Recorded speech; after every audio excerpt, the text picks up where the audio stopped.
Radhe Radhe, good morning বন্ধুরা। তো আগের দিন তোমাদের সাথে যে ব্লগটা শেয়ার করেছি তারই বাকি অংশটা তোমরা আজকে দেখতে পাবে। মানে পুরো ব্লগটা শেয়ার করিনি, তোমাদের বলেছিলাম যে অনেকটাই বড় ব্লগ হয়ে যাবে। তো রান্নাবান্না মানে এখান থেকেই ব্লগটা আবার শুরু করছি, মানে যেখানে কালকে এন্ড করেছিলাম সেখান থেকেই ব্লগটা আবার শুরু করলাম। সো ফ্রেন্ডস, এখন রান্না যা যা করবো সব গুছিয়ে নিয়েছি। আর এখনই গরম জল বসিয়েছি একটুখানি, মিষ্টু স্নান করবো, মিষ্টুর জন্য। গোপালের স্নান হয়ে গেছে, গোপালকে গরম জল করে দিলাম। আর এই যে এখানে সব গুছিয়ে নিয়েছি, রান্না কিছু করবো, সব গোছানো কমপ্লিট। এখন রান্নাটা বসাবো। হ্যাঁ, হঠাৎ করে আমার মানে শরীরে পরিস্থিতিটা একটু ভালো নেই, মানে সেই জন্য মুখ চোখের ওপরে সেই প্রভাবটা পড়েছে। তো আমাকে বলেছিলে চৈতালি দিদি তোমার মুখটা শুকনো শুকনো লাগছিল, খুব টায়ার্ড লাগছিল। তো হ্যাঁ, আসলে শরীর যদি ভেতর থেকে পুরো ফিট না থাকে, মানে এনার্জিটাও পাওয়া যায় না, আর মুখে চোখে সেটা ফুটে ওঠে। সেই জন্যই দেখবে আমি এখন ক্যামেরার সামনে এসে খুব একটা কথা বলি না। তো কদিন ধরে আসলে মুডটাও সেরকম ভালো যাচ্ছে না, আর কোনো কিছুতে যেন এনার্জি পাচ্ছি না, ভালো লাগছে না, মোট কথা একটা ওভারঅল কোনো কিছুই যেন ভালো লাগছে না এইরকম। ওই জন্য মাঝে মাঝে ঠাকুরের মন্ত্র শুনি, একটুখানি কখনো নাম করি বা ঠাকুরের কিছু দেখি যখন এরকমটা লাগে আর কি। হ্যাঁ, তার সাথে ঠিকই বলেছো, কাজের প্রেশার সব কিছু ম্যানেজ করা ছোটোবেলার মধ্যে সত্যিই সব কিছু খিচুড়ি পাকিয়ে যায়, এরকমটা তো হয়ই। সব দিন কি আর সেইভাবে ম্যানেজ করে সুন্দরভাবে গুছিয়ে কাজ করা যায়? সেরকম চাপের মুখে পড়তেই হয়। বেলাটা একটু বড় হলে কি হয়, মানে কাজের একটা গোছ পাওয়া যায়, না হলে সেই একটা প্রেশারের মধ্যেই সব কিছু মানে থাকে আর কি, কাজকর্ম টাইমে টাইমে সব কিছু কাজগুলো মানে গুছিয়ে করা, কমপ্লিট করা। তো যাই হোক, এখানে দেখো আমি গাজরগুলোকে ভেজে নিলাম, আর এবারে পনিরটা ভাজছি। আসলে আমি ডালের মধ্যে গাজর দেব, তো সেই জন্য না গাজরগুলোকে একটু ভেজে নিলাম। এতে মানে আমি না ভেজেও দিই, আবার কখনো কখনো ভেজে নিই, কিন্তু আজকে একটু ভেজে নিলাম। ডালের মধ্যে দেব গাজর দিয়ে, টমেটো দিয়ে ডাল করব। আর এখানে পনিরটা ভেজে তুলে নিচ্ছি, আর পনিরগুলো সাইজগুলো একটু বড় বড় রেখেছি আজকে অন্য দিনের তুলনায়। আর এই যে গোটা একটা টমেটো দিয়ে দিলাম ডালের মধ্যে, আজকে করছি মটর ডাল।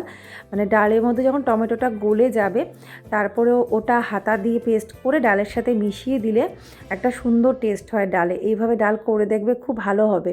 আর এমনিতেও যদি ধরো টমেটোটা সাইজ করে আমি এখনই দিয়ে দিতাম ডালের মধ্যে, তাহলে কিন্তু ডালটা সহজে সেদ্ধ হতো না। সেই জন্য গাজরগুলোকে ওরকম লম্বা লম্বা শেপে কাট করে আমি ভেজে দিয়েছি, হালকা ভেজেছি। আর টমেটোটা আমি গোটা দিয়ে দিয়েছি, মটর ডাল করছি আর কি। আর এখানে দেখো বড়ি ভেজে নিলাম। তো এই বড়িগুলো ভালো, তবে আরেকটা বড়ি এনেছে, মানে এর থেকে একটু আলাদা ধরনের, মানে একটু বড় বড়, ওগুলো একটু বেশি হালকা। ওই বড়িটা যেন বেশি ভালো। বড়ি আসলে আমি নিজে খুব একটা পছন্দ করি না, যেহেতু মানে আমার হাজবেন্ড পছন্দ করে, বাচ্চারাও বড়ি দেখেছি খায়, মানে এমনি সবজির থেকে তার মধ্যে বড়ি থাকলে ওরা আবার ওটা দেখছি খাচ্ছে। সেই জন্য বড়িটা আমি দিই। আর শীতকালের সবজিতে বড়ি দিলেও বেশ সেন্টটা তো খুব ভালোই লাগে। আর এমনি বড়িটা শুধু আমি খেতে পারি না, মানে মানে সবজির থেকে যে বড়িটা বেছে খাবো না, ওটা ভালো লাগে না, খুব একটা, খুব কম পরিমাণে আমি খাই, কিন্তু সেন্টটা বেশ ভালো লাগে।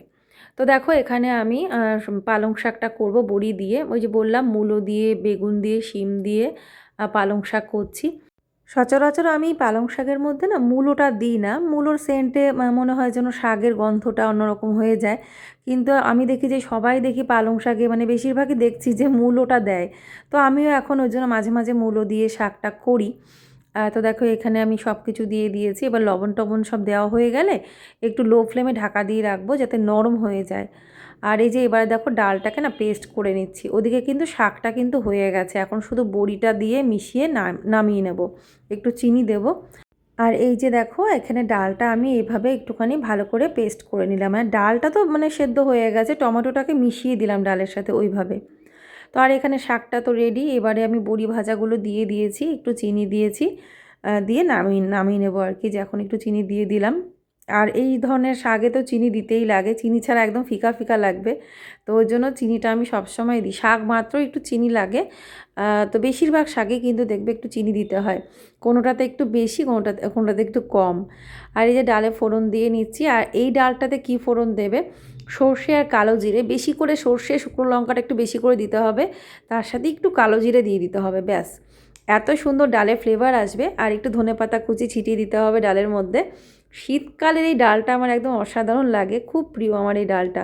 বলতে পারো যে সব ডালের মধ্যে যদি বলে কোন ডালটা আমার ভালো লাগে, আমার এই টমেটো দেওয়া ডাল খুব ভালো লাগে আর কি। টমেটো, গাজর, এর মধ্যে বিনস দিয়ে, আমি আজকে যদিও বিনসটা দিইনি, বিনস দিয়ে, গাজর দিয়ে, টমেটো দিয়ে এরকম ডাল আমার ভীষণ ভালো লাগে। তো যাই হোক, এখানে ডালটাও কিন্তু প্রায় হয়ে গেল, মানে প্রায় কি হয়েই গেছে। এখন শুধু ওই ফোড়নটা দিলাম, আর এই যে এখন ধনেপাতা কুচিটা দিয়ে দিচ্ছি, ফুটে উঠলে নামিয়ে নেব। তো ব্যাস হয়ে গেল এখানে ডাল, শাক। এবারে একটা তরকারি রান্না করব, যেটা করব সোয়াবিনের তরকারি। তার কারণ ওরা অন্য কোনো তরকারি খুব একটা পছন্দ করে না, শিম, বেগুন টেগুন এই সমস্ত কিছু, ইভেন ফুলকপিটাও খুব একটা পছন্দ করে না। সেজন্য আমি সোয়াবিনটাই করব, মানে সবজি ঘরে থাকতেও সোয়াবিনটা করব আজকে আমি। নাহলে শীতের যা সবজি, এখন তো ফ্রিজের মধ্যে ভর্তি ভর্তি সবজি থাকে, তো ওই জন্য সবজিটাই বেশি রান্না করি। কিন্তু বাচ্চারা তো অত সবজি পছন্দ করে না, একটা কিছু যদি ওদের পছন্দে না বানায় তাহলে আবার সেই আমি খাইয়ে দিলে ঠিক আছে, নিজে হাতে আর খেতে চায় না। তো এখানে এই যে এরকমভাবে আমি বেগুনগুলো ভাজবো। আর এখন আমি অল্প কটাই ভেজে নিচ্ছি, মানে যে কটা ছিল অল্প কটাই, মানে ভোগে একবারে দিয়ে দেবো, মানে যে কটা ভাজা বানাচ্ছি একবারে ভোগে মা দিয়ে দেবে, ভোগের প্রসাদ সেইটা সবাইকে দেবো আর কি। মানে আমরা অল্প কয়েকটা আর কি লাগবে, কারণ মিষ্টু, গোপাল আর আমি আর মা, চারজনা। তো সেই হিসেবেই অল্প করেই করলাম। আর ভোগ দেওয়া, এটা দিয়ে পুরোটাই দিয়ে দেবো ভোগের মধ্যে, মা ভোগ দেবে। আর তার সাথে মানে প্রসাদটা হয়ে গেলে তারপরে সবার পাতে দেবো আর কি। মানে খুব বেশি করে এটা করিনি। তো কিন্তু মানে একটা জিনিস হয়েছে, মানে কয়েকটা লেগে যাচ্ছিলো, কারণ এটাতে চালের গুঁড়ো দিয়ে করেছি আমি, সেই জন্য মানে বেসনের পরিমাণটা ছিল না খুব একটা, চালের গুঁড়ো দিয়েই করেছি। যদি বেসন আর চালের গুঁড়ো ইকুয়াল দিতাম তাহলে কিন্তু ওরকম ভেঙে ভেঙে যেত না, কিন্তু খুব মুচমুচে হয়েছিল, খুব ভালো হয়েছিল খেতে। এখন যেহেতু ঠাকুরের ভোগ নিবেদন সব কিছু দিয়ে আমাদের খাওয়া দাওয়াটা হয়ে গেছে, তাই বলছি আর কি, নাহলে ঠাকুরের ভোগের আগে এরকম খাওয়া দাওয়ার ব্যাপারটা বলতে নেই। তো রান্নাবান্না কমপ্লিট, সব পরিষ্কার করে নিয়েছি, বাসনও মাজা হয়ে গেছে। তো এখন শুধু খাওয়া দাওয়ার পালা, কিন্তু এখনও খিদে পায়নি, যেহেতু পরোটা খাওয়া হয়েছে তো একটুখানি পরে খাওয়া হবে। তো এই যে তরকারিটা এরকম দেখতে হয়েছে, সোয়াবিন দিয়ে, আলু দিয়ে, পনির দিয়ে তরকারি। আর বাকি সব তো ওপরে দিয়ে এসেছি মাকে ভোগ দেওয়ার জন্য। আজকে না ওই বাটি করে করে দিয়ে আসিনি, একেবারে পাত্র ধরেই দিয়ে এসেছি, মা ওখান থেকেই বেড়ে ভোগ দেবে। এই তরকারিটা আর দেবো না, কারণ এখান থেকে পনিরটা অলরেডি কালকে একটু রান্না হয়েছিল, পনির আগের দিন দিয়েছি ঠাকুরকে, তো সেই জন্য মানে বাকি পনিরটা দিয়ে যেহেতু করা, সেই জন্য এই তরকারিটা ঠাকুরকে দিলাম না। আর এর মধ্যে যে ভাত আছে, আর বাকিগুলো সব ওপরে, মানে ভাজা, ডাল, পালং শাক সব ওপরে। তো আজকে আর ওপরে খাবো না, আজকে শনিবারের দিন থাক, আজকে নিচেই খাওয়া দাওয়া হবে।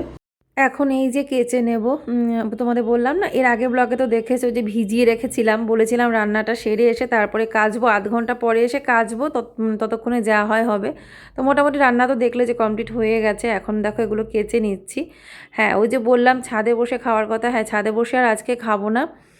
তার কারণ দিন বিশেষেই আমার মনে হয় ছাদে এরকম খোলা ছাদের নিচে খেতে নেই, মানে খোলা আকাশের নিচে, সেই জন্যই আজকে আর ছাদে খাবো না। এর আগে একদিন এরকম মনে ছিল না, দিয়ে খাওয়া দাওয়া হয়ে গেছে, পরে মনে পড়েছে যে আজকে না খেলেই হতো। এগুলো মনের ব্যাপার যদিও, কিন্তু তবু একটু মানা উচিত। তো নাহলে বেশ ছুটির দিনে ছাদে বসে লাঞ্চ করতেও ভালো লাগে। আর দেখো এখানে এবার জামা কাপড়গুলো আমি ধুয়ে নেব, মানে ভিজিয়ে তো দিয়েছিলাম, এখন কাচাও হয়ে গেল। এবার ঝটপট করে এগুলো মেলে দেব, দিয়ে তারপরে নিচে যাব, একটুখানি বসবো, রেস্ট নেব। তারপরে খাওয়া দাওয়ার সময় তো হয়েই আসছে প্রায়, আর একটু দেরি করে এগুলো কাচলাম। আর এখানটা একটু মানে ধুয়ে দিচ্ছি কেন, যেহেতু রাস্তার সাথে তো, মানে মেন রোডের ওপর দিয়ে গাড়ি তো যাতায়াত করছেই সব সময়, ধুলোবালি উড়ে না এই রেলিংয়ের ওপরে ধুলোটা হয়ে থাকে। এখন আমি এগুলোকে, যেগুলো আমি কাচলাম এগুলোকে হাতে চিপলে অসুবিধে, এগুলোকে জল ঝরাতে হবে, মানে হাতে চিপলে জল যাবে না। তো এই জন্য এই জায়গাটা ধুয়ে দিলাম, নাহলে ধুলো যদি থাকে না তখন ওই কাঁচা জামা কাপড়ের মধ্যে আবার দাগ লেগে যাবে। সেই জন্য আমি জল দিয়ে, কয়েক মগ জল দিয়ে জায়গাটা ধুয়ে, রেলিংটা ধুয়ে ওখানে আমি ধুয়ে ধুয়ে রেখে দিচ্ছি। এখন জলটা ঝরে যাবে, তারপরে আমি মেলে দেবো, তো সুবিধা হলো আর কি। তো অনেকগুলোই বেশ কাচলাম, আর এমনি তো ছুটির দিনে এগুলো থাকেই কাচাকুচি। তবে হ্যাঁ, আমি কিন্তু এই না যে সবসময় আমি এক গাদা কাচছি তা না, ওদের জামা কাপড় কাচা বলতে গেলে মা অনেকটা হেল্প করে দেয়, সেজন্য আমার অতটা ওদের জামা কাপড় কাচা ধোয়া নিয়ে অতটা চাপ থাকে না, কারণ একা হাতে সব কিছু সম্ভব না, তোমরা তো জানোই। তো মা অনেকটাই করে দেয় ওদের দিকটা। তো কিন্তু আমি এবারে মানে এই সপ্তাহে আমি বেশিরভাগটা কেচেছি, অন্য অন্য সপ্তাহে ধরো মা কিছুটা কাচে, আমি কিছুটা কাচি। তো এই আর কি। আর ইজিতে কাচলাম, আর মাকে আমি বলি যে তোমাকে কাচতে হবে না, আমি ইজিতে কাচবো, কারণ সার্ফ দিলে না ওগুলো ফেড হয়ে যায়। স্কুল ইউনিফর্মগুলো মা অনেক সময় সার্ফ দিয়ে দিয়ে কেচে ফেলেছিল এর আগে, তো ওগুলো সত্যি মানে কড়া রোদে দেওয়া হয়েছে, তারপরে ওগুলো একটু ফেড ফেড হয়ে গেছিলো কালারটা, যেহেতু ডার্ক কালারের তো মানে একটু ফেড হয়ে গেছিলো। তো সেই জন্য আমি এখন নিজেই কেচে দিই। আর এই ছাওয়ার দিকে দেখো মেলছি, মানে যেদিকটায় রোদটা কম, তো মাও এখন ওই ছাওয়ার দিকেই মেলে। আমি বলে দিয়েছিলাম তারপর থেকে যে ওদের জামাকাপড় এরকম কড়া রোদে দিতে না। তো মা এখন স্নান করলো, তারপরে মা এখনই ভোগটা দিয়ে দেবে। আর যখন জামাকাপড় মেলছিলাম ওপরে তখন কিন্তু 12টার ওপরেই বাজে, ঠিক আছে। তো যাই হোক, আর এখন নিচে এসেছি, রান্নাঘরটা এই জায়গাটা পরিষ্কার ছিল না, পরিষ্কার করে দিলাম, বাসনও মাজা হয়ে গেছিলো। তারপর আর ভিডিও করা হয়নি, দুপুরে খাওয়া দাওয়া সেরে একটু বিশ্রাম করলাম, ছাদে এসেছিলাম একটুখানি। তো এখন তো সন্ধ্যা হয়ে এসছে, তো গাছে জল দিলাম। ভিডিওটা আজকে এইটুকুনি, সবাই ভালো থেকো, রাধে রাধে।